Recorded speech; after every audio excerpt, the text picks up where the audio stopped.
Um tempo atrás eu fiz um vídeo aqui no canal falando sobre a insatisfação do George R. R. Martin com a segunda temporada de A Casa do Dragão e de como ele provavelmente exemplificou essa insatisfação mais geral dele com um caso específico de um personagem que foi cortado da série e que pode acabar causando muita repercussão nas próximas temporadas. E hoje a gente vai conversar justamente sobre isso. O quanto que a ausência do Maelor, um príncipe Targaryen que nunca apareceu em A Casa do Dragão, pode afetar mesmo o futuro dessa trama. Oiê, tudo bom? Eu sou a Mikan, Mika com 3 N's no final, e hoje eu tô aqui pra falar de House of the Dragon, A Casa do Dragão, mais especificamente de como a falta de um personagem na série pode causar um grande efeito borboleta lá na frente. Como que um príncipezinho de 2 anos de idade, sem nenhuma fala na história, pode impactar tanto assim uma trama? Pois pode, e muito. E sim, esse vídeo aqui tem spoilers, eu ouvi vocês e eu já vou falar sobre isso. Pra quem tá no futuro ou chegou aqui de paraquedas, o George R. R. Martin fez um post no blog dele e deletou logo em seguida, falando sobre alguns pontos ali de insatisfação dele em relação à Casa do Dragão e as diferenças da série pro livro dele, O Fogo e Sangue. Principalmente em relação ao famoso efeito borboleta. Aquela coisa de você mudar uma coisinha no começo da história e isso gerar repercussões imensas lá no futuro da adaptação. Eu fiz um vídeo sobre esse post aqui no canal e eu expliquei toda essa questão. Inclusive eu trouxe comentários de pessoas que têm uma relação relativamente próxima com George R. R. Martin e acabaram explicando algumas coisas ali de bastidores, tá aqui na descrição pra quem ainda não assistiu. E naquele vídeo eu trouxe todo aquele contexto, trouxe a minha interpretação pessoal e falei muito mais sobre a insatisfação geral do George R. R. Martin, as justificativas dele e também algumas coisas de bastidores. Mas se você for parar pra pensar, boa parte do post original não tá no meu vídeo. Primeiro porque a ideia do vídeo era muito mais falar sobre esse sentimento de insatisfação dele e a justificativa pra isso, do que contar letra por letra o que ele falou, até porque eu disponibilizei o post traduzido pra quem quisesse. Aí a pessoa podia ler completo. O meu vídeo era mais uma análise em relação àquilo. Mas o segundo motivo é que esse post do autor tava cheio de spoilers. E ele inclusive foi criticado por isso. É que no post, resumindo muito, o George R. R. Martin fala de como a ausência de um personagem chamado Maelor Targaryen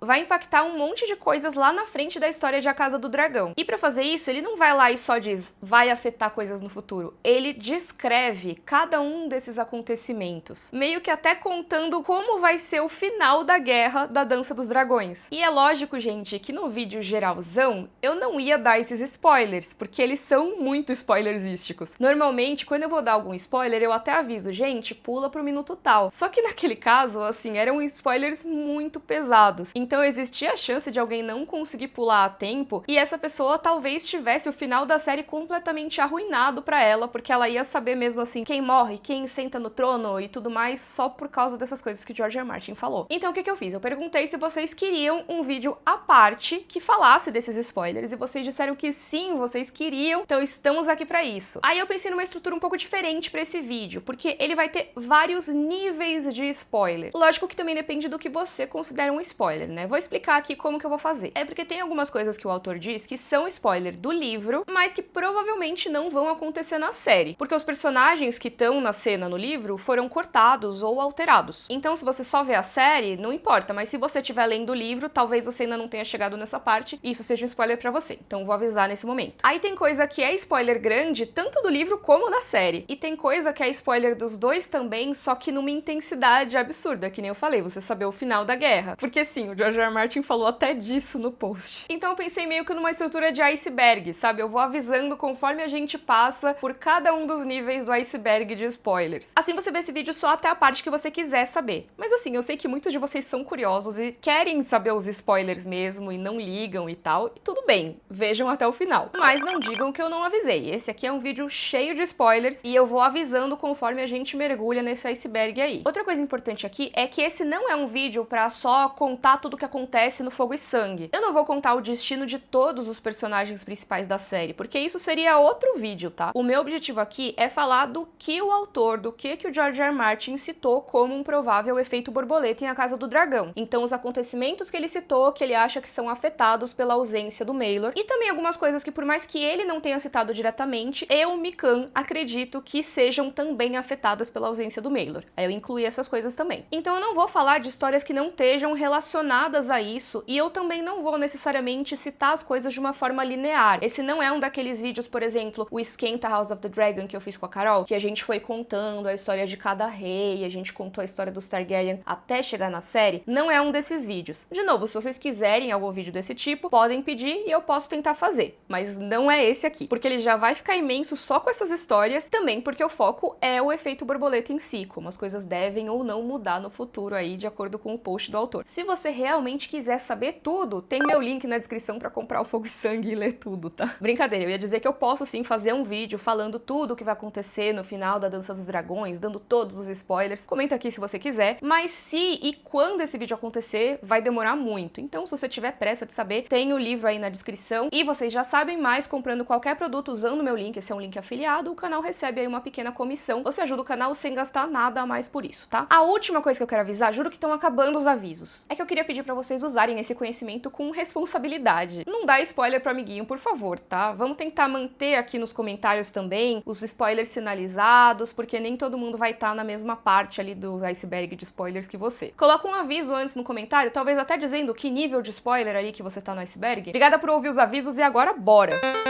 Como eu falei, boa parte do post do George R. R. Martin foi dedicada a esse personagem que ele chamou de Maelor o Sumido, que foi um apelido que ele deu. O personagem não é conhecido assim no livro, mas ele chama de Maelor o Sumido porque o personagem estava o quê? Sumido em uma cena em que ele deveria ser muito importante. Aliás, acabei de ver que estava aqui na bagunça da mesa um Funko do George R. R. Martin, olha só que bonitinho. Mas afinal de contas, quem é esse tal de Maelor o Sumido e o que torna ele tão importante pro George R. R. Martin decidir fazer um post quase que inteiro sobre a ausência dele e declarar publicamente várias ressalvas em relação à adaptação da série de um jeito mais enfático, mais contundente, mais direto do que ele jamais fez na época de Game of Thrones. Pra gente começar nesse iceberg, vamos pro nível 1 de spoilers aqui. É só uma diferença entre uma cena no livro e outra na série. Então, se você já viu o primeiro episódio da segunda temporada da série, tá tranquilo. Eu só vou falar bem rapidamente de como isso é no livro. No livro Fogo e Sangue, o Aegon II, filho da Alicent, tem 3 filhos e não 2 com a Helaena, a esposa dele. Na série são só os 2 irmãos gêmeos, né, o Jaehaerys e a Jaehaera, mas no livro também existe o Maelor, que é um filho mais novo, o terceiro filho deles. Esse Maelor tinha 2 anos de idade, era bem pequeno, enquanto os gêmeos tinham 6 anos de idade no livro. Bem no início desse conflito chamado Dança dos Dragões, que é o conflito principal que a gente vê em A Casa do Dragão, a gente tem aquele momento chamado Sangue e Queijo, que é o momento que foi retratado ali no final do primeiro episódio da segunda temporada. Você já conhece essa treta, né? Tem o lado dos verdes e o lado dos pretos. Aí o Aemond Targaryen, do lado dos verdes, matou o Luke Velaryon, filho da Rhaenyra, a rainha proposta do lado dos pretos. Aí, como vingança, esses 2 caras, apelidados de Sangue e Queijo, foram contratados para atacar a família do Aegon II e conseguir o tal do filho por filho. Foi um resumão aqui para chegar na informação que é importante. Esse momento é muito diferente entre a série e o livro, inclusive na questão de quem foi o mandante, qual é o envolvimento do Daemon, o quanto que a Rhaenyra sabia ou não, o quanto ela concordava ou não com a situação. E eu fiz um vídeo falando sobre essas diferenças, então eu não vou mergulhar muito nisso aqui, até porque não é o propósito desse vídeo. Mas se vocês quiserem saber todas essas diferenças, tem esse vídeo aqui. E o vídeo, inclusive, aborda toda essa questão da parte histórica, como que a Casa do Dragão nunca vai ser realmente fiel ao livro, porque o livro apresenta várias versões do mesmo fato. E só fazendo parênteses aqui, não é porque eu acho que exista sim margem para incluir algumas coisas, mudar algumas coisas, com base nesse argumento da discordância histórica, dos fatos serem interpretados de várias formas e tal, que você necessariamente possa fazer o que você quiser. Senão não vale a pena necessariamente você adaptar o livro, né? Eu acho que dá sim pra você tomar certas liberdades, mas eu acho também que não precisa ficar usando essa justificativa pra tudo, só diz que você mudou e pronto, tá? No caso do Sangue e Queijo, na cena específica, eu realmente acho que dá pra usar essa justificativa histórica, tá? Tá lá no vídeo, vejam lá, e aí vocês comentam se vocês concordam ou não. Mas eu só queria fazer esse parênteses aqui, porque desde aquela época, essa justificativa começou a ser usada pra praticamente tudo, e aí eu acho também que é um pouco de exagero. Mas essa cena também foi um dos principais temas do post do George R. R. Martin sobre o efeito borboleta. Então eu vou trazer pra cá as coisas que ele falou a respeito disso. Se você quiser ver as outras coisas, tem lá no vídeo. Mas por que ele deu tanta atenção pra essa cena no post? É que na versão original, no livro, tem muito mais gente envolvida, muito mais gente presente ali no momento Sangue e Queijo. Pra começar, que até o local é diferente, né? Essa cena teria acontecido no quarto da Alicent na Torre da Mão. Então a Alicent teria testemunhado tudo o que aconteceu, o que é diferente diretamente da série. Mas o mais importante pra gente aqui, pra falar desse efeito borboleta, é que a Helena tava lá nessa situação com seus 3 filhos, Jaehaerys, Jaehaera e Maelor. Ou seja, no livro tem uma criança a mais ali. Eu vou trazer pra vocês como o George R. R. Martin descreve a cena no livro. Tem algumas vezes nesse vídeo que eu vou parafrasear e tem outras que eu vou citar o George R. R. Martin diretamente. Esse é um desses casos porque ele descreveu a cena e eu acho que é importante a gente levar em conta o que ele falou pra entender o que ele reclama depois. Algumas coisas eu vou ler e outras eu vou só deixar na tela porque eu também não quero que o vídeo fique muito enfadonho, mas se você quiser conferir o post completo, eu vou deixar linkado aqui na descrição a tradução que o Felipe Bini fez lá no site Gelo e Fogo, que inclusive é um site ótimo sobre as crônicas de Gelo e Fogo e esse universo. Recomendo bastante o site, tá? Tá tudo aqui na descrição. Mas vamos ver o que George R. R. Martin disse. Vamos botar aqui na tela. Quando Sangue e Queijo surpreendem Helena e as crianças, eles dizem que são cobradores de dívidas e vieram para vingar a morte do príncipe Lucerys, um filho por um filho. Como Helena tem 2 filhos, porém, eles exigem que ela escolha um para morrer. Ela resiste e oferece a própria vida em troca, mas os assassinos insistem que tem que ser um filho. Se ela não escolher um, eles vão matar os 3. Para salvar a vida dos gêmeos, Helena escolhe Maelor. Em vez disso, Sangue mata um menino mais velho, enquanto Queijo diz ao pequeno Maelor que a mãe o queria morto. Se o menino tem idade suficiente para entender, não fica claro. Ou seja, ela tinha que escolher entre o Jaehaerys e o Maelor e ela escolheu o Maelor. Só que eles foram lá e mataram o Jaehaerys. A versão da série eu imagino que vocês já viram, então eu vou só colocar aqui a descrição que o George R. R. Martin faz. Mas basicamente, como não tem o Maelor, não existiu uma escolha propriamente dita. A Helena só aponta quem é o menino e ela nem oferece a própria vida, né? Ela oferece um colar pra eles. E no post o autor comenta que as opiniões dos fãs ficaram bem divididas em relação a essa cena. Que os leitores de Fogo e Sangue reclamaram, mas que quem só acompanhava a série ficou muito impactado pela cena. E ele diz que concorda com os dois lados, que ele acha sim que é muito forte na série também, mas que ele acha a cena do livro mais forte. Que o Sangue e Queijo do livro são mais cruéis do que o que foi mostrado na série. E também que a Helena teria demonstrado mais coragem. Afinal, ela ofereceu a própria vida, né? E assim, sempre que ele faz essas críticas, ele elogia bastante os atores, a direção. Ele diz que gostou sim da cena do Sangue e Queijo na série, que gostou do episódio. Só lamentou a perda da escolha de Helena, que seria tipo uma escolha de Sofia, que foi uma coisa que ele chamou de a parte mais forte da sequência, a mais sombria, a mais visceral. Então eu considero a perda dessa escolha de Sofia, ou escolha de Helena, como ele chamou, como a primeira consequência mais óbvia da ausência do Maelor na série. Porque essa escolha só existe, na verdade, se a Helena tiver 2 filhos homens. Seria até meio estranho se eles tivessem mantido a escolha com só os gêmeos ali. Isso porque não faria sentido, já que a Jaehaera é menina. E a vingança proposta por Sangue e Queijo é de um filho por um filho. Ou seja, eles teriam que matar outro filho homem. E isso dentro daquele universo é isso mesmo, gente. Infelizmente, em Westeros, menina vale menos, tá? É horrível falar isso, mas tem toda aquela dinâmica de herança, de sucessão, e a série discute isso, inclusive, né? Então acho que seria praticamente impossível eles replicarem exatamente essa coisa da escolha do livro com um menino e uma menina, que foi a situação que eles se colocaram ali na série. Eles só tinham esses 2 filhos ali pra trabalhar, e acho até que eles devem ter pensado nisso e por isso não colocaram a escolha da Helena, eles optaram por outra coisa, ela apontar quem é o menino ou a menina. No vídeo sobre o post, eu falo sobre como o George R. R. Martin conta que ele nem brigou muito pra ter um Maelor nesse momento, porque ele chegou a fazer um questionamento pro Ryan Condal, o showrunner da série, mas o Condal disse que eles não queriam ter que gravar com mais uma criança, ainda mais se fosse uma de 2 anos de idade, porque isso encareceria a série ainda mais. E gente, eu não tô defendendo a decisão, mas assim, é verdade, você filmar com criança é algo que dá muito mais trabalho, tem muito mais regulamentação. Então sim, eu imagino que isso acaba encarecendo bastante, tá? Porque às vezes uma cena que você ia gravar em uma determinada quantidade de tempo vai demorar muito mais só porque você tem a presença das crianças ali. E eu imagino que quanto mais nova a criança, mais complicado seja. Só tô dizendo que o argumento dele faz sentido nesse momento, tá? Não tô concordando. E até mesmo o George R. R. Martin parece ter concordado com isso na época. Eu já falei que o George R. R. Martin trabalhou muito com TV, falei bastante a respeito disso no vídeo sobre o post. Ele tem uma vasta experiência trabalhando com TV, como roteirista, como produtor. Então ele sabe falar a língua dos produtores ali e ele até fala no post que ele entendeu isso. Ainda mais porque o Ryan Condal garantiu pra ele que essa ausência do Maelor seria algo temporário. Não é que o personagem ia deixar de existir, ele só ia ser meio que postergado pra 3ª temporada. A Helena provavelmente ficaria grávida ali no fim da 2ª temporada e o Maelor nasceria na 3ª. Então com essa conversa aí com o Ryan Condal e essa garantia de que o Maelor ia aparecer lá na frente, o George R. R. Martin acabou retirando as objeções que ele tinha em relação às diferenças ali entre a cena de Sangue e Queijo no livro e na série. Acho que foi uma coisa meio escolha suas batalhas, sabe? Ele provavelmente deve ter falado de tantas coisas que aí,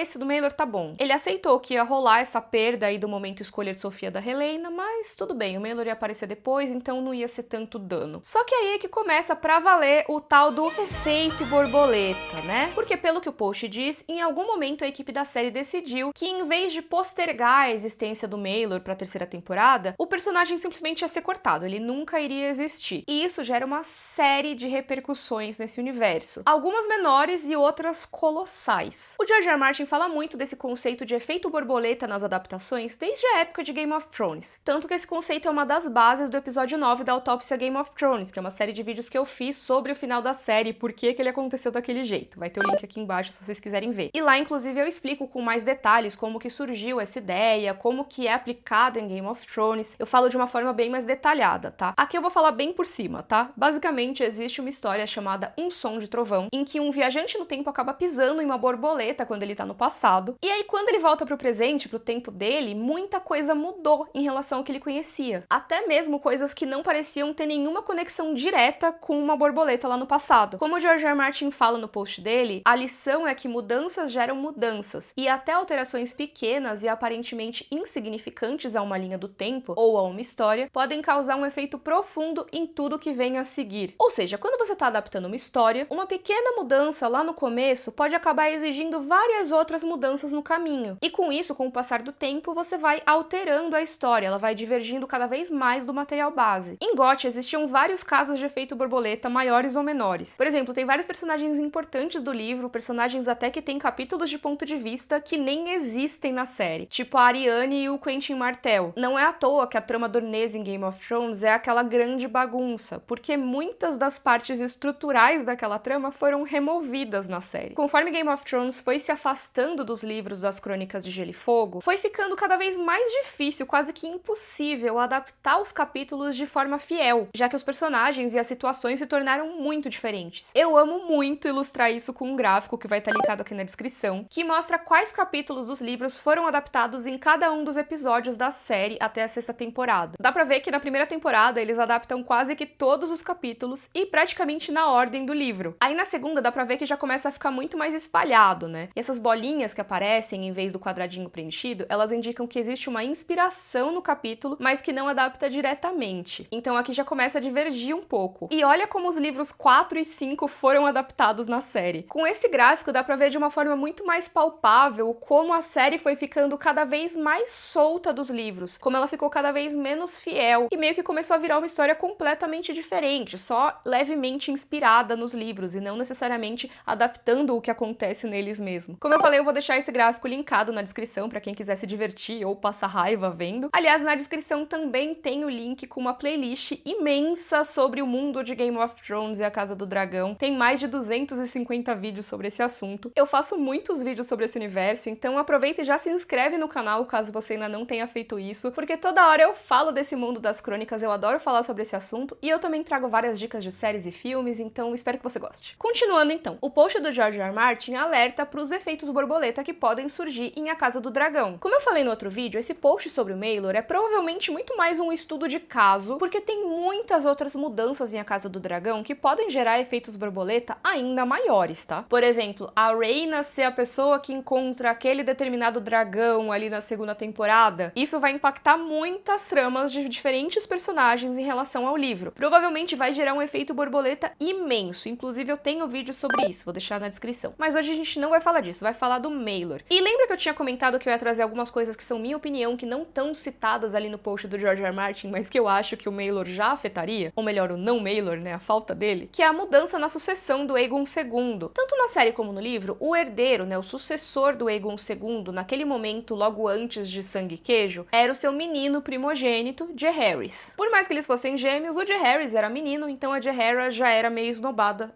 A Jaehaera já era meio esnobada. Enfim, ela era menina e não ia herdar. Normalmente em Westeros a herança vai primeiro, né, pro filho, o homem mais velho, e aí pros descendentes dele em seguida. Só que se esse herdeiro, o homem, não tiver mais herdeiros, normalmente a linha de sucessão vai pros irmãos mais novos dele. Aí depois, só na ausência deles, é que começam a pensar em mulher herdar. Simplificando muito aqui, tá? Mas vamos ver como é em A Casa do Dragão. Vamos usar o Aegon II de exemplo. Então no livro, a ordem de sucessão seria do Aegon II, a herança iria pro Jaehaerys. E caso acontecesse alguma coisa coisa com o Jaehaerys, o Aegon II ainda tem mais um filho, o Maelor, então ele seria o próximo na linha de sucessão. Depois desses dois, acabaram os herdeiros diretos do Aegon II, então a gente iria para os irmãos mais novos, homens dele, o Aemond e o Daeron, por ordem de nascimento aí. No livro, quando o Jaehaerys foi morto, o Maelor se tornou herdeiro do trono, com o Aemond logo depois dele. Só que na série, como o Maelor nem existe, o Aemond já virou herdeiro logo de cara. Isso é interessante porque a gente vê o Aemond na série como uma pessoa que cobiça muito o Trono de Ferro, ele quer muito ser rei. E tá muito mais fácil do Aemond se tornar rei nesse momento, ainda mais com o Aegon todo debilitado. No livro, ele teria ainda uma barreira antes de atingir aí esse objetivo. Não seria algo tão fácil como ele simplesmente, beleza, acabei com o Aegon aqui, agora sou rei. O Maelor ainda funcionaria como uma barreira entre o Aemond e o poder total, né? Ele se tornar rei e não apenas príncipe regente. E isso é uma coisa que, na minha opinião, mexe um pouco com a motivação do personagem do Aemond na série. Porque se ele é tão obcecado assim com o Trono de Ferro e com essa coisa de ser rei, como ele demonstrou ser, e como ele considera que ele seria um rei melhor do que o Aegon, o que impede ele, que agora é o primeiro ali na linha de sucessão, se o Aegon morrer, ele se torna rei imediatamente, o que impede ele de eliminar o Aegon? E aí pode existir o argumento de, não, mas ele não quer matar um parente, ele não quer matar o próprio irmão, mas ele literalmente tentou fazer isso durante essa temporada, pelo menos 2 vezes. Então eu acho que essa justificativa não cola muito, eu acho que ele só não matou o Aegon até agora porque a série não quis que ele matasse. Já no livro existe essa barreira chamada Maelor por enquanto. Mas por quanto tempo, né? Vamos entrar agora no nível 2 desse iceberg de spoilers. Eu vou falar de um acontecimento que é spoiler do livro, mas que na série não deve acontecer, já que o personagem foi cortado. Então realmente só é spoiler se você estiver lendo Fogo e Sangue. Olha só que curioso, né? Minha roupa mudou, parece até que esse iceberg de spoilers foi gravado ao longo de vários momentos, de vários dias, né? Mas vamos continuar. Aqui, como eu falei, a gente tá no nível 2. Eu vou falar de uma coisa que é spoiler do livro, mas que não deve aparecer na série porque o personagem principal do acontecimento foi cortado. Ou seja, eu tô falando do destino do Maelor Targaryen no livro. No fim da 2ª temporada de A Casa do Dragão, a gente vê a Rhaenyra se preparando pra invadir Porto Real. Tem toda aquela montagem ali da galera se preparando pra guerra, que ficou pra próxima temporada, né? Eu dei uma reclamada disso, inclusive. Mas eu quero destacar aqui que entre esses vários momentos mostrados, a gente viu que o Larys Strong tava saindo com o Aegon II de Porto Real, ele tava tirando o rei da cidade. E em Fogo e Sangue, o Larys faz isso não só com o Aegon, mas também com os filhos dele que sobreviveram. Afinal, né, eles precisam proteger os herdeiros, precisam proteger a sucessão do Aegon. E eles fazem um esquema que cada um vai pra um lado. Eu não vou falar onde o Aegon tá, porque isso não é o tema de agora, mas as crianças, os filhos do Aegon e da Helaena que sobreviveram, ficam sob a tutela de soldados da Guarda Real. A Jaehaera fica com o Sir Willis Fell, e ele tem a missão de garantir que ela chegue em segurança em Ponta Tempestade, o castelo dos Baratheon, já que eles são aliados dos Verdes nessa guerra. Já o Maelor, que é o menino que sobrou e que eu falei, né, que é o sucessor direto do Aegon nesse momento, ele vai pra um pouco mais longe, na verdade bem mais longe. O Sir Rickard Thorne, da Guarda Real, tem a missão de levar o Maelor até Vila Velha, que é a cidade administrada pela Casa Hightower, ou seja, pela família da Alicent. Mas isso, gente, era uma missão secreta, ninguém deveria saber pra onde as crianças estavam indo, o paradeiro delas, nem nada. Tanto que quando a Rhaenyra chega em Porto Real, ela fica sabendo que as crianças não estão mais lá, e ela promete recompensa pra qualquer um que dê informações sobre essas pessoas que estão desaparecidas. Seja o Aegon II ou algum dos filhos dele, seja o Larys Strong, ou seja os soldados da Guarda Real, Willis Fell e Rickard Thorne. Só que mesmo assim ela não conseguiu encontrar essas pessoas, e diz no livro que a Rhaenyra acabou até mandando alguns grupos de caça de cavaleiros inquisidores pra capturar esses fugitivos e punir qualquer pessoa que pudesse ter ajudado eles ali nessa jornada de fuga. Ou seja, tava todo mundo de olho, todo mundo procurando o Aegon, as crianças e toda essa galera. Tanto porque existia a chance de ganhar essas recompensas que a Rhaenyra ofereceu, quanto porque eles tinham consciência de que se o lado dos pretos soubesse que eles tiveram essas pessoas ali ao alcance deles e deixaram escapar, eles iriam ser muito punidos. E o George R. R. Martin resume ali no post dele que a fuga da Jaehaera deu certo. O Willis Fell entrega ela em segurança para os Baratheon em Ponta Tempestade, mas o Sir Rickard, que tá com o Maelor, teve a pior sorte. Porque, como eu falei mais cedo, o trajeto até Vila Velha era um trajeto mais longo mesmo, e tinha mais chance das coisas darem errado, né? Pra percorrer esse longo caminho ali até a Campina, o Sir Rickard e o Maelor foram disfarçados de pai e filho. E aí chegou um momento em que eles estavam bem perto de encontrar o exército Hightower, já que eles estavam fazendo um cerco em um lugar chamado Mesa Longa, sede da casa Merryweather, ali na entrada da Campina. Ou seja, a parte mais perigosa da jornada já estava quase chegando ao fim, porque a partir do momento que eles se encontrassem com o exército dos Verdes, eles iam poder revelar a identidade deles, e aí não seria só o Sir Rickard protegendo o Maelor, provavelmente eles iam ter uma escolta ali de soldados Hightower para levar o príncipe até Vila Velha. Só que por mais que eles estivessem perto, eles ainda não tinham chegado ali no exército dos Verdes. Pelo contrário, eles estavam em território dos Pretos naquele momento. Eles estavam passando por essa cidade chamada Ponte Amarga, ou Bitterbridge, que inclusive é uma cidade que é bastante mencionada tanto na história de Westeros como nos livros das crônicas. Tem várias coisas importantes ali que aconteceram em Bitterbridge. Mas o importante nesse momento são duas coisas. Primeiro, que essa cidade era bem pertinho do cerco, e segundo, que quem controlava essa cidade era a Casa Caswell. Vocês talvez não se lembrem diretamente assim do nome, mas em A Casa do Dragão, o Lord Caswell era aquele que ficava puxando o saco da Rhaenyra o tempo todo. Ele era um dos casos mais emblemáticos da galera do lado dos Pretos, que era apoiadora fiel da Rhaenyra. Tanto que ele foi até executado naquele momento ali no final da primeira temporada, né? Ou seja, né, Ponte Amarga era uma cidade controlada por uma família do lado dos Pretos. E o príncipe Maelor, como herdeiro do lado dos Verdes, estava em uma situação extremamente vulnerável ali. Mas eles precisavam passar por ali, não tinha muito jeito, parece. Aí o Sir Rickard e o Maelor foram se hospedar numa estalagem chamada Cabeça de Porco. E sabe como é nessas estalagens assim, que não são muito confiáveis? Um funcionário lá aproveitou que eles estavam distraídos e foi lá olhar a bagagem do Sir Rickard pra ver se ele tinha mais dinheiro. Só que lá ele encontrou uma coisa muito melhor que dinheiro: o botão de like desse vídeo. Não, brincadeira, mas eu aceito like, tá? Isso ajuda o vídeo a chegar em mais gente. Agora, falando sério, o que ele achou lá na bolsa do Rickard? Realmente foi algo muito melhor que dinheiro, tá? Eu não tava mentindo. Ele encontrou o ovo de dragão do Maelor, embrulhado no manto de guarda real do Rickard Thorne. Ou seja, de uma tacada só ele conseguiu saber quem eram essas duas pessoas. Tinha um cara da guarda real e tinha um menininho, loirinho, cabelo platinado com um ovo de dragão. Ou seja, muito provavelmente um Targaryen. E como eu falei mais cedo, né, o lado dos Pretos estava ali divulgando que teria recompensas para quem entregasse eles, ou que as pessoas seriam punidas caso não entregassem. Com isso, gente, começou o maior pandemônio. Porque esse cara que achou o ovo de dragão saiu gritando que esses caras aí não eram pai e filho coisa nenhuma. Falou a real identidade deles. E aí já começou a maior briga lá na própria estalagem. Nisso, o Rickard catou o Maelor, saiu correndo e até roubou um cavalo para tentar fugir, enquanto uma multidão corria atrás dos dois. Mas vocês lembram que eu falei que essa cidade era controlada pelo lado dos Pretos? Então, quando o Rickard Thorne tentou passar a cavalo pela ponte, os guardas impediram. E ele luta bravamente e até morre tentando proteger o Maelor. Mas depois desse sacrifício é que vem o mais terrível, que é o que fizeram com o Maelor. Porque os plebeus que estavam ali correndo atrás deles arrancaram o Maelor chorando dos braços do Rickard, que tinha acabado de morrer. E aí eles começaram a debater, porque eles não sabiam muito o que fazer com o príncipe Targaryen. Uma das pessoas mais procuradas de Westeros tinha acabado de cair no colo deles e eles não sabiam que rumo seguir. Eles podiam levar o Maelor até a Rhaenyra para conseguir uma recompensa. Só que a Rhaenyra estava lá em Porto Real, que é longe de lá. A outra opção estava até mais perto. Lembra que eu comentei que o exército dos Verdes estava fazendo um cerco ali perto? Eles poderiam levar o Maelor pro Ormond Hightower, que era parente dele, poderia pagar até mais do que a Rhaenyra jamais pagaria. E além disso, estava ali perto, né? Então menos chances deles serem interceptados nesse caminho. Enquanto eles estavam tentando decidir o que iam fazer, uma galera começou a brigar. Tinha o cara da estalagem que descobriu o ovo de dragão, ele chegou dizendo que o príncipe era dele, já que ele tinha visto primeiro. Aí veio o cara que tinha matado o Rickard Thorne, dizer, não, eu que matei o cara, então meio que a criança é minha agora. E também tinha uma lavadeira chamada Willow Bate-Pedra, que dizem que foi a pessoa que tirou mesmo o Maelor dos braços do cavaleiro. E essa Willow dizia que o Maelor agora ia ser o filho dela, e que ninguém ia mexer nele. Ela ia pegar pra criar, basicamente. Aí, em relação ao que aconteceu depois, as fontes divergem, porque é normal no Fogo e Sangue, né? Como eu vivo falando aqui, volta e meia a gente tem várias versões. O Cogumelo, por exemplo, diz que essa Willow segurou o Maelor com tanta força que acabou apertando ele demais e ele morreu. Já o Septão Eustace diz que o Maelor foi cortado em 6 pedaços por um açougueiro para que cada um pudesse levar um pedaço. E o Mestre Mancan, que escreveu sobre isso depois, diz simplesmente que o Maelor foi despedaçado pela multidão, mas não cita nomes. Mas assim, não importa em qual versão você acredite, todas elas são horríveis e é muito triste, cara. O que se sabe com certeza é que quando a senhora Caswell, lembra, a Casa Caswell que cuida ali de Ponte Amarga? Quando a senhora Caswell chegou lá com seus cavaleiros, o Maelor já estava morto. E ela até fala, né, que os deuses vão amaldiçoar eles por aquilo, porque realmente é uma cena terrível, assim. E assim, deu pra ver que é uma cena muito forte e terrível também, né? Eu nem sei como eles iam mostrar isso na TV, seja lá qual versão eles escolhessem adaptar. Eu acho até que nem daria pra ilustrar 100% na TV, se bem que tem uma coisa que me lembra quando eu penso nessa cena aqui do Maelor, que é uma cena específica em um filme do Darren Aronofsky, que eu não vou colocar aqui a cena, porque seria um grande spoiler de um filme dele, mas quem assistiu, assistiu. Mas assim, além de ser uma cena bem difícil de adaptar, provavelmente ela não vai ser feita pra TV de qualquer forma, porque não tem o Maelor, que é a pessoa que está ali no centro dessa cena. Mas será que daria pra fazer essa cena talvez com outro personagem? O George R. R. Martin diz no post que não, e eu concordo. Ele fala assim: algo disso vai aparecer na série? Talvez, mas não vejo como. As borboletas parecem proibir que isso aconteça. Talvez fosse possível a protegida de Sir Rickard ser Jaehaera em vez de Maelor, mas Jaehaera não pode ser morta, já que tem um enorme papel a desempenhar como a próxima herdeira de Aegon. Ou seja, a Jaehaera, como a próxima descendente viva do Aegon, tem um papel importante nessa história. E realmente ela vai ser bastante importante lá na frente, e eu falo mais sobre isso daqui a pouco. O que importa aqui é que não daria pra simplesmente juntar os personagens Jaehaera e Maelor, como às vezes fazem em séries, né, mesclar dois personagens. Se eles fizessem isso nesse caso, eles iam acabar gerando borboletas bem maiores lá na frente. O George R. R. Martin também diz: talvez se pudesse fazer Maelor ser um recém-nascido em vez de um menino de 2 anos, mas isso bagunçaria a linha do tempo, que já está meio bagunçada. Vixe. Pois é, gente, ele manda alguns shades pro Ryan Condal nesse momento, porque além disso, ele fala: ai, não sei o que o Ryan planejou, se é que ele planejou alguma coisa. Mas além do shade, o interessante é o que ele fala aqui de soluções pra isso. Tá, não teve o Maelor no episódio 2, e agora? A forma mais simples de proceder seria simplesmente excluí-lo completamente, excluir o Maelor no caso, perder a parte que a Alicent tenta mandar as crianças para locais seguros, excluir Rickard Thorne ou enviá-lo com Willis Fell, de forma que Jaehaera teria 2 guardas. E realmente aqui o George R. R. Martin tá pensando meio pragmaticamente, tá, se você tirou essa cena aqui, pra onde que vão esses personagens? O que você vai fazer com eles? Principalmente no caso do Rickard Thorne, né, porque o Maelor não existe, mas o Rickard Thorne existe. O que vai fazer com o personagem então? Aí ele propõe,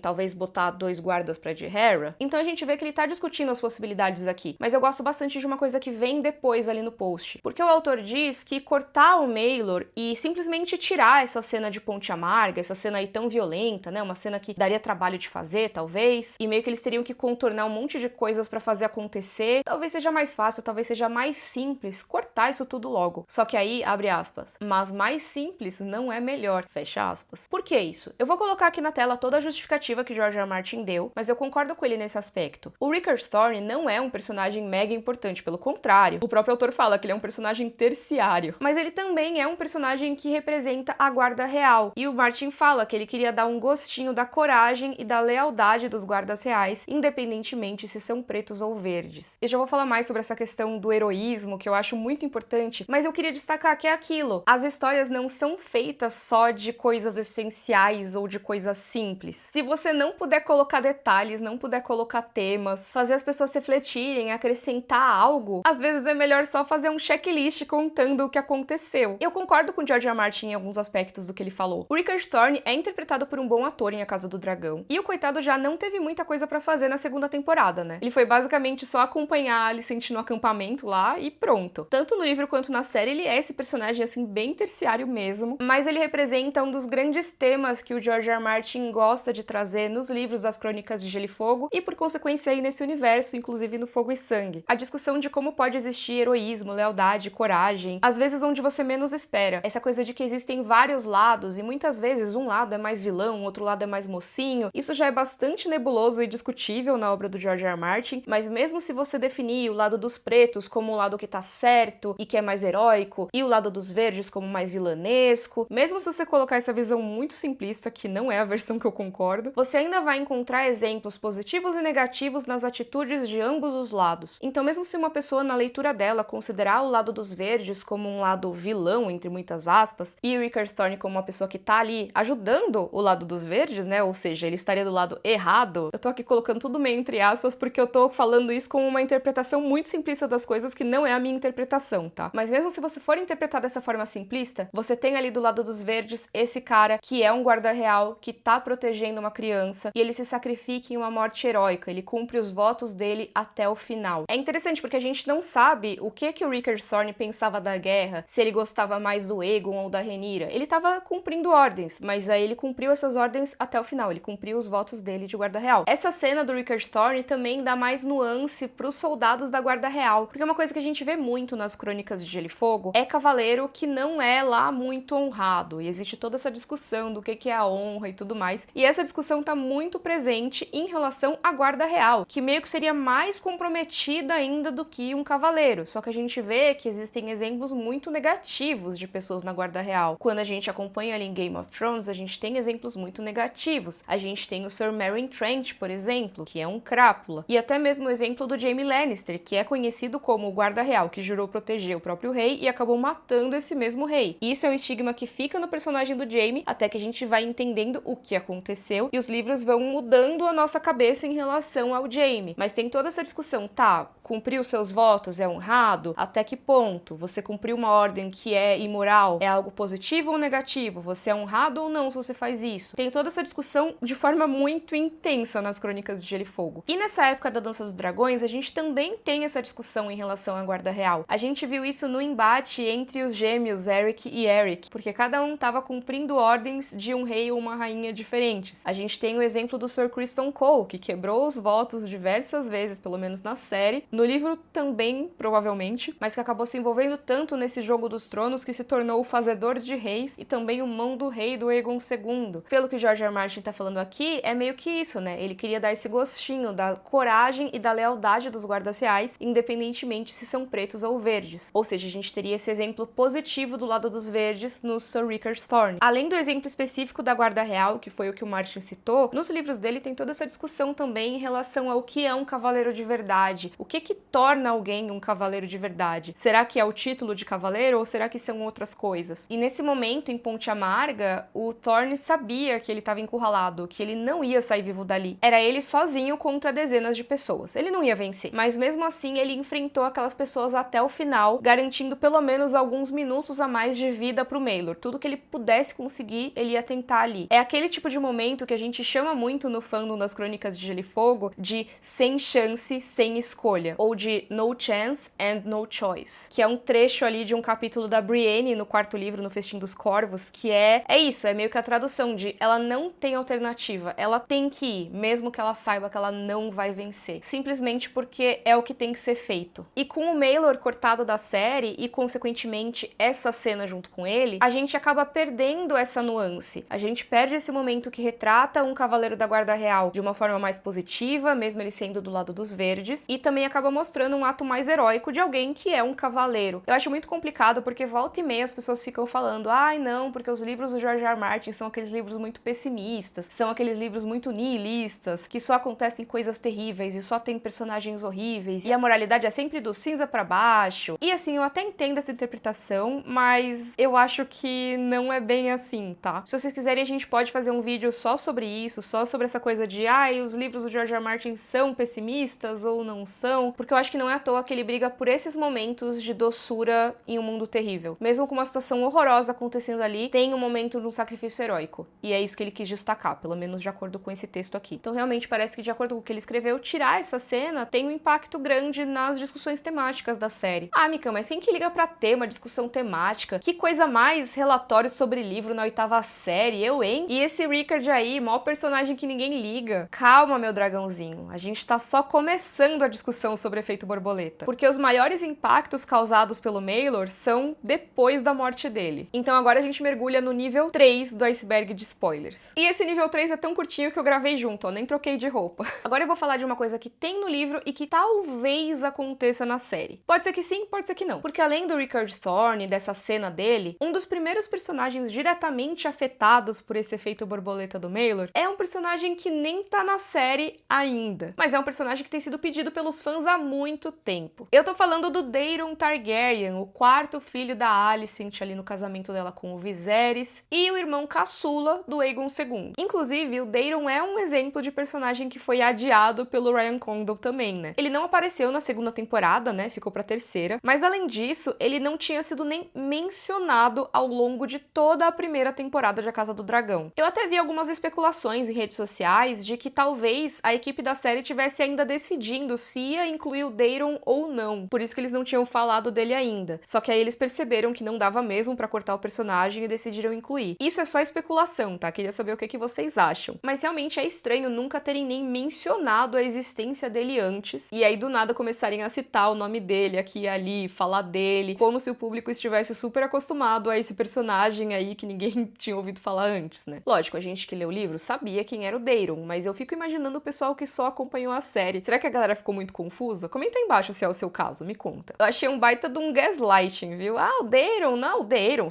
sempre esteve aqui, nossa, sempre falamos dele, o Daeron, claro. Mas enfim, o Daeron, esse que sempre esteve aí. Sempre falam dele como um cara muito legal, né? O Gwen fala super bem dele pra Alicent na série, por exemplo. E no livro também é assim, tá? Tem algumas diferenças de onde o Daeron cresceu e tudo mais, mas dá pra gente ver no livro que ele era o filho mais popular ali da Alicent com Viserys. Parecia que ele não tinha a maldade ali do Aegon e do Aemond, sabe? O Daeron é descrito como cortês, inteligente, gentil, corajoso, ou seja, só coisas boas. No Fogo e Sangue, entre os personagens masculinos envolvidos ali na guerra, realmente lutando, não as crianças, o Daeron é a coisa mais próxima que o time dos Verdes tem de um personagem realmente simpático. Isso até a morte do Maelor. Depois disso, tudo muda. Lembra que eu falei que o exército dos Hightower estava ali pertinho de Ponte Amarga? Depois que acontece toda aquela cena horrível da morte do Maelor, todo esse exército dos Verdes chega ali naquela cidade, e aí a senhora Caswell, que era do lado dos pretos, como eu falei, tenta se render e pede misericórdia. Lembra que eu comentei, né? Ela era do lado dos pretos, e quando ela chegou lá na cena, o Maelor já tinha morrido, e ela ficou super assustada, super, putz, o que a gente faz? Pois ela tentou meio que agradar os dois lados pra ver se ela conseguia se safar. Mas já dou spoiler aqui que não deu muito certo, tá? O que ela fez? Ela mandou a cabeça do Maelor pro lado dos pretos, ou seja, mandou lá pra Rhaenyra, mas mandou o ovo de dragão dele pro Ormond Hightower lá no exército dos Verdes. Ou seja, ela tentou dar um pedaço do Maelor pra cada lado. Nesse momento que os Verdes chegaram em Ponte Amarga, ela também já tinha mandado executar todo mundo que estava remotamente envolvido com essa situação do Maelor. Até gente que nem tinha culpa, tipo o cara que era dono do cavalo que o Rickard Thorne roubou. O cara nem tinha emprestado o cavalo pra ele, sabe? Mas foi executado mesmo assim. E assim, o cerco que os Verdes estavam participando ali perto, que eu comentei, era em Mesa Longa, sede da casa Merryweather. E eles tinham poupado a senhora Merryweather, que era do lado dos pretos, mas se rendeu. Então, sabendo disso, pô, vocês pouparam minha vizinha, né? A senhora Caswell, ali de Ponte Amarga, pediu condições parecidas. E o Daeron só disse assim pra ela: você receberá as mesmas condições que deu ao meu sobrinho Maelor. E isso deu início ao saque de Ponte Amarga. A cidade inteira foi queimada pelo fogo da dragão Tessarion, montada ali pelo Daeron. E ele queimou quase toda a população da cidade, até mesmo o septo, né, a igreja ali da Fé dos Sete, que estava abrigando centenas de feridos, foi incendiado também, com todo mundo dentro. Em resumo, o Daeron fez tudo isso, ele destruiu e matou quase todo mundo de uma cidade para se vingar da morte do Maelor, sendo que, como eu falei, todo mundo envolvido e até quem não estava envolvido já tinha sido executado pela senhora Caswell. E assim, isso que eu tô trazendo agora não tá no post do George R. R. Martin, tá? Ele não falou desse caso do Daeron, eu não sei o que ele pensa em relação a isso. É uma especulação da minha parte, porque como eu falei, a gente tá aqui explorando vários exemplos de efeito borboleta que podem ser causados pelo Maelor. E eu acredito que esse seja um caso desses. Óbvio que fica esse asterisco aí, como eu falei na entrada desse nível de spoilers, que a gente não sabe ainda se vai ter esse momento na série. Porque com o Maelor cortado de A Casa do Dragão, a gente não tem a morte do Maelor desse jeito terrível, e a gente não tem aí a necessidade que o Daeron sentiu de vingar o sobrinho dele. Ele meio que perde a motivação de cometer esse ato tão monstruoso assim, que é o ato que faz a gente repensar se o Daeron é tão gente boa assim ou não. Mas aí vamos conversar, tem como consertar isso? Tem como fazer? Ou é melhor cortar de vez? Porque a gente realmente não sabe como vai ser na série, a gente nem viu o Daeron ainda, né? A gente sabe na série que ele é descrito aí como bonzinho, né? O Gwen só teceu elogios aí a ele, então realmente seria estranho ele aparecer logo de cara queimando uma cidade inteira. Mas os roteiristas podem simplesmente inventar algum outro motivo pro Daeron ficar transtornado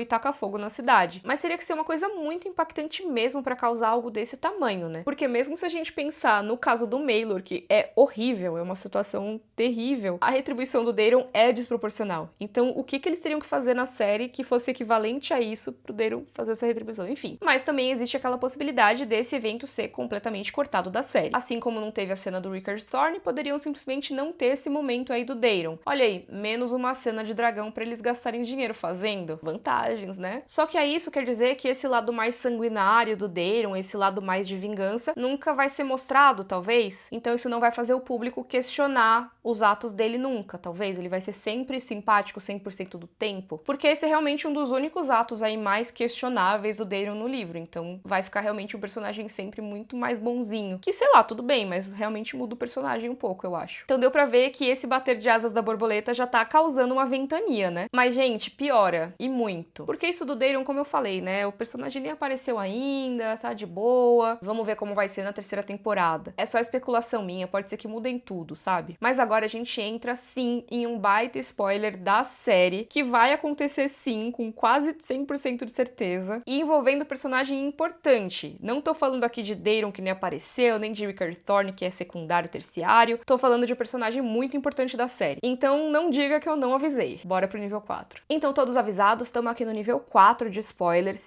Eu até troquei de roupa pra essa ocasião. Lembra que eu falei que a senhora Caswell, naquela tentativa de agradar aos pretos e aos verdes, tinha mandado um pouco do Maelor pra cada lado? E que ela tinha mandado a cabeça do Maelor pros pretos? Então, a Rhaenyra recebeu essa cabeça. E aí as fontes divergem quanto ao que ela fez. Mas agora eu vou falar de um rumor específico em relação a isso, que provavelmente foi espalhado ali pelo fofoqueiro Larys Strong, né? E esses rumores dizem que a Rhaenyra mandou entregar a cabeça pra Helaena, pra mãe do Maelor, só que não entregou assim nessa atitude mais de respeito, né? De, estamos aqui com os restos mortais do seu filho e tal. E sim que a cabeça teria sido entregue dentro de um pinico pra ela. Ou seja, o maior susto e maior desrespeito, né? Pra isso eu quero colocar um contexto da Helaena aqui depois do momento sangue e queijo. Ou seja, depois do Jaehaerys ter morrido, mas enquanto o Maelor ainda estava vivo. Vamos voltar um pouquinho no tempo aqui. Nesse período, a Helaena ficou completamente deprimida. Ela se recusava a comer, a tomar banho, sair dos aposentos. E tinha uma outra coisa que vinha quase que como uma consequência direta daquele momento da escolha de Sofia que o George R. R. Martin comentou no post. Porque a Helaena, ela não suportava ficar no mesmo ambiente que o Maelor. Ela não conseguia olhar pra ele, porque ela tinha muita culpa por ter escolhido ele pra morrer. Lembra que ela escolheu o Maelor, aí teve toda aquela coisa do queijo dizer, sua mãe quer que você morra, e matar outra criança? Pois é, agora ela tinha que olhar diariamente pro menino que ela mandou matar, basicamente. E ela simplesmente não conseguia, ela não conseguia ficar na presença dele ali. Então, o Aegon II tinha acabado tirando o Maelor dos cuidados da Helaena e entregando ele pra Alicent, pra avó.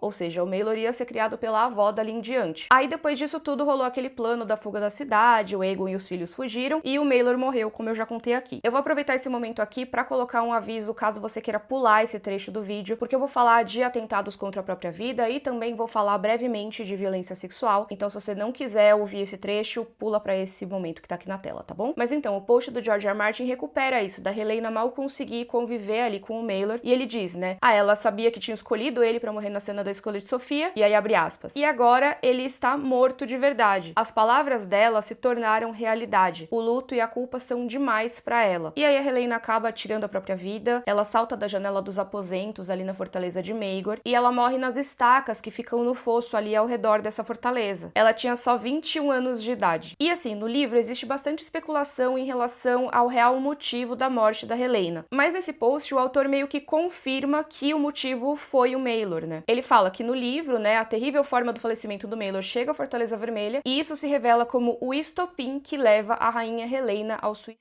E eu acho interessante o Martin dizer, assim, sem dúvida nenhuma, que o motivo dessa ação da Helaena foi ter recebido a notícia do Maelor. Porque nesse trecho do Fogo e Sangue, o mestre que narra a história passa 2 páginas especulando por qual motivo a Helaena teria tirado a própria vida e até se ela não teria sido assassinada. Porque no livro, a morte dela não foi logo depois do Maelor ter morrido. Foi depois de muita coisa ter acontecido, inclusive de uma batalha mega importante. E existem no livro outros rumores de crueldades que foram feitas ali pelo lado dos pretos em relação a Alicent e a Helaena. Inclusive de que depois que a Rhaenyra dominou a cidade e sentou no trono de ferro, a Alicent e a Helaena teriam sido forçadas a trabalhar em um bordel, ou seja, sofrido violência sexual. E que nisso a Helaena teria engravidado e talvez isso tivesse sido a gota d'água para ela. Mas o próprio livro reforça que isso provavelmente tinha sido algum rumor espalhado para acabar com a reputação da Rhaenyra, já que a versão trazida pelo Cogumelo, que teoricamente é uma fonte que gosta mais da Rhaenyra, que tá mais do lado dos pretos, né? Mas dá pra gente discutir isso também. Mas enfim, existem vários outros fatores que podem ter pesado nessa ação da Helaena. Existe até uma versão de que foi naquela noite em que ela saltou da janela que a Mysaria tinha ido finalmente contar pra ela como o Maelor morreu. Todos os detalhes e tudo mais pra realmente traumatizar a Helaena. Mas o Arquimestre Gildeane não consegue dar uma explicação do porquê que a Mysaria teria escolhido justamente aquele dia, porque já tinha se passado um tempo da notícia do Maelor mesmo. Porque a Mysaria teria escolhido justamente aquela hora pra contar essa coisa traumatizante pra Helaena. Mas o George R. R. Martin no post diz, assim, sem nenhuma ambiguidade, que foi a notícia do Maelor mesmo que causou a morte da Helaena. Então pode ser que ele esteja mais alinhado, nesse caso, a essa versão de que a Mysaria teria contado pra Helaena e aí aconteceu em seguida. E aí eu acho que, assim como em várias situações, cabe aquela coisa de que por mais que o autor tenha dito que aconteceu isso, se o livro abre margem para interpretações diferentes, não é porque o autor falou em uma fonte externa que você necessariamente vai levar como canônico, mas enfim, não é muito o assunto do vídeo aqui. Tô só falando que o George R. R. Martin cravou, assim, categoricamente, que foi essa situação que aconteceu e que levou a Helaena a fazer isso. Eu acho importante apontar nesse momento que a gente tá aqui discutindo sobre uma personagem de ficção num livro e o que o autor pensa em relação a esse caso específico. Mas a gente sabe que na vida real, depressão não funciona necessariamente dessa maneira. Não precisa necessariamente ter acontecido algo no mesmo dia. A saúde mental da Helaena já vinha se deteriorando há vários meses, pelo menos desde ali do momento do sangue e queijo, e foi só piorando ali com a invasão de Porto Real. Mas eu acho importante lembrar que a gente tá aqui discutindo sobre uma personagem de ficção e o que o autor falou sobre ela. Mas eu sei que apesar da gente estar falando de uma personagem de ficção, tem pessoas reais me assistindo, então eu quero sempre lembrar que se você estiver passando por uma situação difícil, se você não estiver bem, você não tá sozinho ou sozinha, e eu vou deixar links aqui na descrição que podem te ajudar. Mas é isso, tamo junto, eu tô muito grata que você tá aqui assistindo esse vídeo, tá aqui comigo. Vamos continuar essa conversa, que é uma conversa meio difícil, mas vamos lá. Continuando aqui então, gente, esse acontecimento da Helaena, a morte dela, é uma coisa que impacta muito a trama. E eu já vou falar mais disso, porque o potencial de efeito borboleta aqui é muito grande. Mas por enquanto eu queria falar de como isso pode ou não ser adaptado na série. Porque como a gente viu no post, a morte do Maelor, de acordo com o autor, tá diretamente ligada ao destino da Helaena. Sem o Maelor, então, será que isso vai mudar ou vai continuar a mesma coisa? Quando o George R. R. Martin foi falar disso no post, ele acabou dando um spoilerzão, confirmando uma coisa que vai acontecer na terceira temporada. Então, pra isso, vamos pro nível 5 de spoiler, porque tá confirmando uma coisa da adaptação, contando o que vai acontecer nas próximas temporadas, e isso num texto escrito pelo próprio autor que teve acesso ao outline dessa terceira temporada. Então, com informação privilegiada aí de acesso às decisões dos produtores. Quem diria que eu mudei de novo a roupa no nível 5, né? Mas vamos lá. Nesse post, o George escreve: no outline de Ryan pra terceira temporada, Helaena ainda se mata. Por nenhum motivo em particular. Não há novo horror, nenhum gatilho que sobrecarrega a jovem rainha. Ou seja, ele confirmou não só que a Helaena vai sim morrer na terceira temporada, como já deu uma ideia de como vai ser a cena. Ou melhor, de como não vai ser a cena, né? Que não vai ter a notícia da morte do Maelor. Dá pra especular que isso acontece por causa do luto que foi se acumulando ali, de todas as coisas que aconteceram, tanto a morte do Jaehaerys, quanto a quase morte do Aegon e todas as tragédias que estão rolando na família dela, né? Mas existe também uma especulação da parte dos fãs, que eu acho que até se intensificou depois desse post, de que a Helaena pode fazer isso porque ela vai ter alguma visão profética mostrando que é o que ela deveria fazer. Meio que,